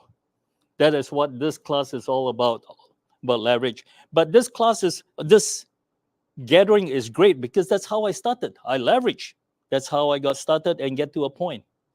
Now, unlike many of you who may have families and uncles and auntie, I don't have anybody here. So I have made peace with myself approximately 3 months ago that enough is enough. Until the next deal. Until the next deal. Yeah. Now, how did you decide to start investing in mini storage facilities? The storage facilities. The storage facility. Yes. How did you decide to do that? How did I decide? I'm not sure if it's official, but they kind of call me the king of storage in the Calgary area because I have a lot of units. Why did I get to it? Like she said, well, the first 18 years was residential. 12 unit here, 32 unit here, 20 units here. It was very gratifying for the family. But every so often, if somebody do not pay rent for 2 months, you try to evict them. But no, they have a 2-year-old and it's -10 outside. There is so much emotion involved. I hope you know where I'm coming from. You cannot really evict them because the kids involved in it. Oh, I cannot, or I'm sick, or thing. So there's so much emotion involved. So 2018, I start unloading the residential portion to people who knows better how to run it. I got into the commercial market. The commercial market was good. There wasn't quite as much emotion. But when it sits empty for a long, long time. So sometimes it could hurt because you're trying to find the right tenant. So gradually, I sold most of the block and get into something called self-storage. Self-storage is very, very boring. Because of my self-storage is big enough in each location, I actually hire one manager in each location. The 500 unit, you can justify economy of scale, hire one person. 350 unit, you justify that. You really don't want to get into self-storage unless you enjoy boredom.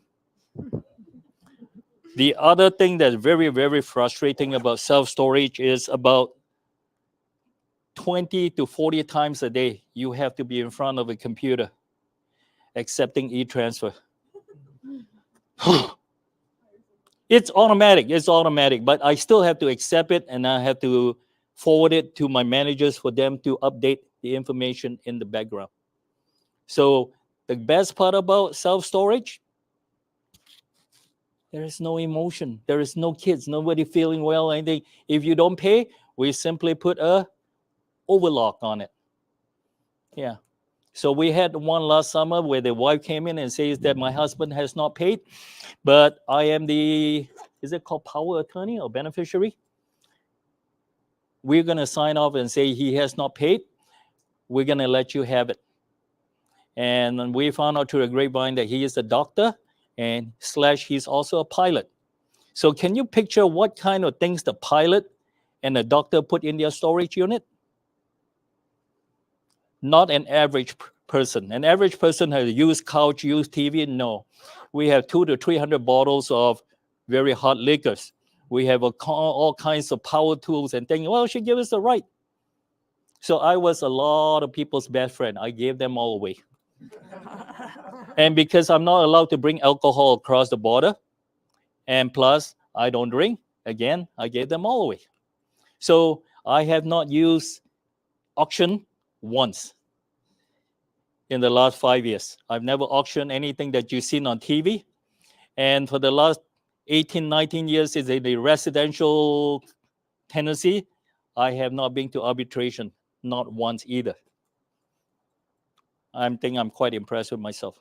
Yes. We can talk. Whenever I go to a door and tell them that they have not paid the rent, I don't stand in front of them. I usually sit down on the floor. They don't feel intimidated. What does it take to pay up? Okay. I like it. Now, knowing what you know now, after all this experience, what would you have done differently, or what would you tell people to do differently? What would I have done differently? If I had to rewind 25 years, if I have the cash, I start from self-storage. Yeah. Most of the self-storage, as you know, are owned by big conglomerate like Public Storage, Sentinel, and things like that. They're not small. So, and I believe Satana was talking about REIT. Oh no, Ali and Fifi was talking about REIT. Yeah, so most of them are part of the real estate income trusts. Yeah, so they issue that, but I don't issue REIT, but I own my own company. Now tell us how many times you go to Calgary. You're not going to bring out the airline. Yeah, I will probably, yes. I go to Calgary once a month, 4 days in a month. And because I spend about $200 to $300 a day on hotel, I end up buying a condo for $95,000. You don't do any analysis on Calgary, $95,000. Full bedroom, everything's included. Internet, electricity, heat, everything is included.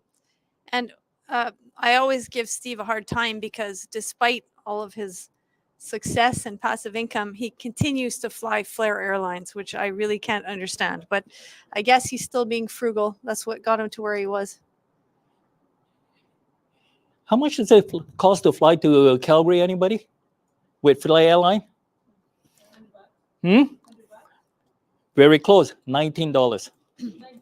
Yes. You can go WestJet or Air Canada for about $160. Fly Flair Airline, $19, $20. Sometimes the tax is higher than the cost of the air ticket.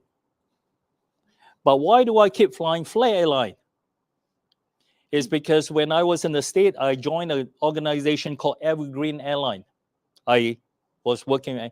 I know that when you go into the plane, you notice on the left-hand side, there's something called data plate, DATA, data plate. It tells you when the plane was purchased. It also tells you when it was serviced. And in Canada, there is no shortcut. Every plane has to go through a very rigid maintenance. So when I go up, on the contrary to what Kelly always said, Flair Airline do not have a choice. They always have to maintain the standard just like every other airline. Now, don't ask me how they can still survive and how they can continue to be in business at $19. But I will take it while it's still cheap. And one last question for you, Steve. You have a philosophy about karma. Yes, karma. So tell us. KARMA. Yes.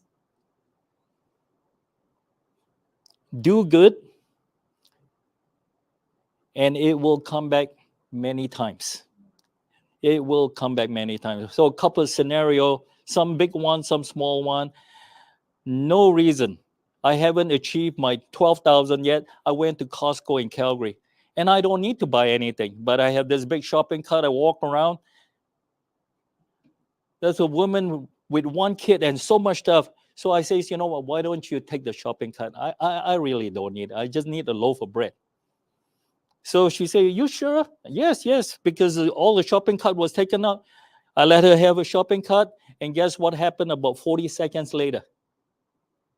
I saw a $50 bill on the floor. What would you do with the $50 that you found on the floor? What would you do? Sorry?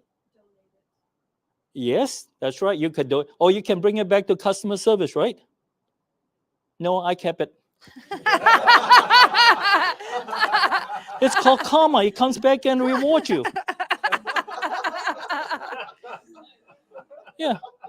So it was very cold near the International Peace Bridge. There's a woman that walked a little over and she fell down. So I helped her out. And when time finished, it was so cold, I wanted to try and get a cup of coffee across the street near the Bow River. The man came up to me and said, your money is no good here. Oh, because I saw what you just did.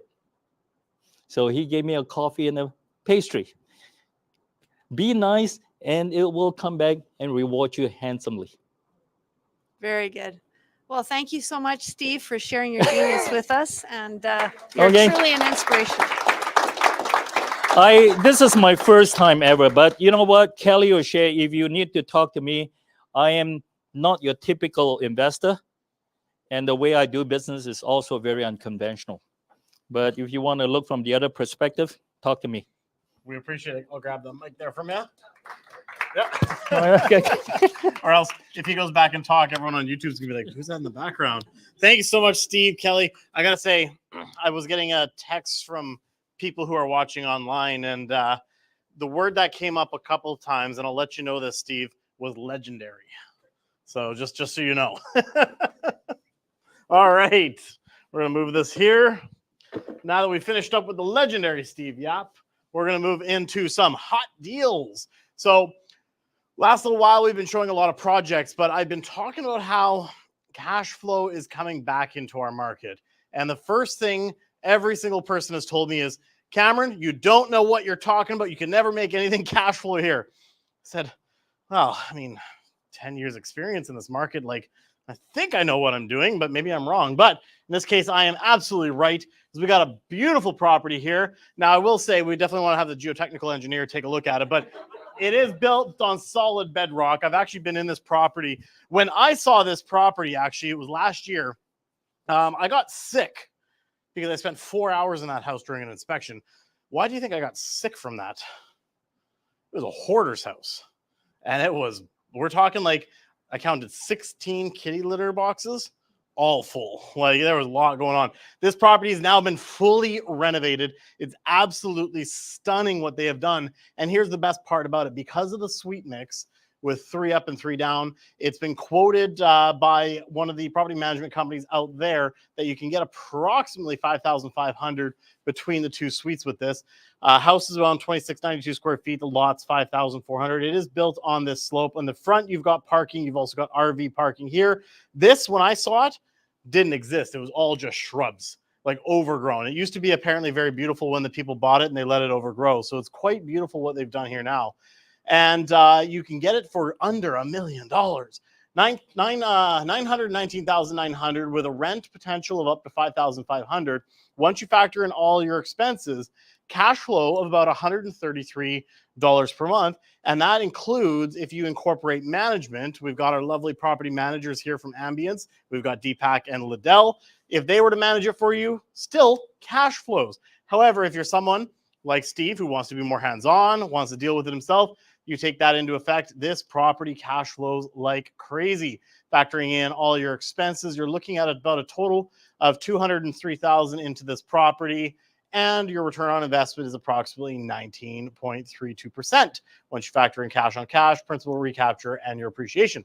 So absolutely, we are starting to see more and more examples of this start to come back into what we like to call some of those cash flow zones. Chilliwack, Mission, Abbotsford, these types of properties are existing. Now, we went back into the stats. We kind of think about what we just talked about. If we continue to see the low inventory and demand pick up, once those prices start to rise, that cash flow will start to erase. So my recommendation here as investors, if you want to invest in our local market, start getting out, analyzing properties, put offers in, even if the cash flow is marginal, we're already seeing there's upward pressure on rents, but there's also going to be the eventual decrease in the interest rates. So if you think rates are going to come down, you're going to get into a better cash flow position when those rates come down, even if you're buying it at somewhat of a break-even point. So there is lots of opportunity that I see right now in our market. Kelly actually just secured a property in Chilliwack for a client for an investment property recently. So we are seeing that there's some great opportunities. We're going to wrap things up so you guys can get out on time. We still have a little bit of pizza. There's some drinks there. Feel free to go and chat with someone. But before you do that, flip your phones out. We have some QR codes coming your way.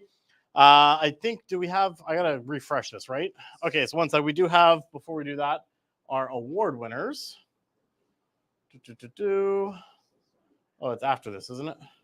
Okay, no worries. So, refreshing, here we go. So, scan this if you'd like to follow us on our social media channels. With our social media and our marketing team, we are putting out a lot of content across the channels, trying to educate. We are showing good opportunities, everything like that. We're, of course, across all social channels. Big shout out to our studios team. Jury's here today. Our videographer is not. So I'll give these guys a round of applause. They do a lot of hard work for us. Of course, if you'd like to be up to date with what's going on with the Investors Performance Group, we do have our private Facebook group. In this group, if you've got deals that you're looking for capital for, you've got questions that you need answered, feel free to drop it in the group, as well as every single Monday. We've moved it from the morning. It used to be the Monday morning market update. We now just do the Monday market update at 2:30 p.m. So that's with me live. That is your boots on the ground, what's happening weekly in the market. And again, thank you so much to everyone who's been participating. I love that we've even got Mimi and Alejandra. You can see them here boarding their plane while still watching. You know, that talk about dedication right there. So thank you so much for everyone who's participated. And today our prize, sticking with the Valentine's Day theme, is a lovely box of chocolates from Purdy's. And our winner tonight is our very own sponsor. Amazing. Svetlana, congratulations. We'll get a photo quickly here with Svetlana. Oh, thank you. There we go. Thank you so much for sponsoring tonight. Thank you so much for having me. Excellent. Thank you. And with that being said, now round of applause. Round of applause. You bet. You know what? You do what you would like with it. Absolutely. Oh, yes. I love that.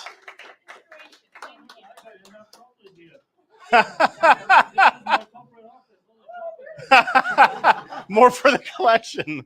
All right, we got a couple of. It's not very good. But thank you so much. It's been very inspirational. Thank you. Love that. I love that. We got a bit of bittersweet news. It's not on the slides, but I'm going to talk about it. This is our last meeting here in this location. So if you guys are used to coming here, we are going to be moving locations for our Investors Performance Group meetings. We just got to wait till we hear the actual word, but it's probably going to be in Coquitlam. So a little closer to Vancouver for those of you guys who commute, a little further if you're from the Valley. Sorry, guys. But it's on a nice, easy access. Again, we'll be making that announcement very soon. So make sure you're either on Facebook or you're on meetup.com with us, because we'll be dropping the new location for our meetings as soon as we know it's secured. So this is our last meeting here in the office. Our next meeting is going to be on March 21st in the new location. So again, make sure you join us up on Meetup, Facebook, or send me an email to make sure you're on our list if you're not, and we'll make sure we give you the new address. With that being said, that's a wrap for us tonight. Thank you so much for everyone coming out. Again, feel free. I think there's a few more slices of pizza, a few more drinks, and that's it for me today. And if you joined us online, thank you so much for joining us and staying tuned throughout it. If you guys, of course, have any questions, make sure you guys hit us up anywhere you can find us. We're happy to help. Thank you.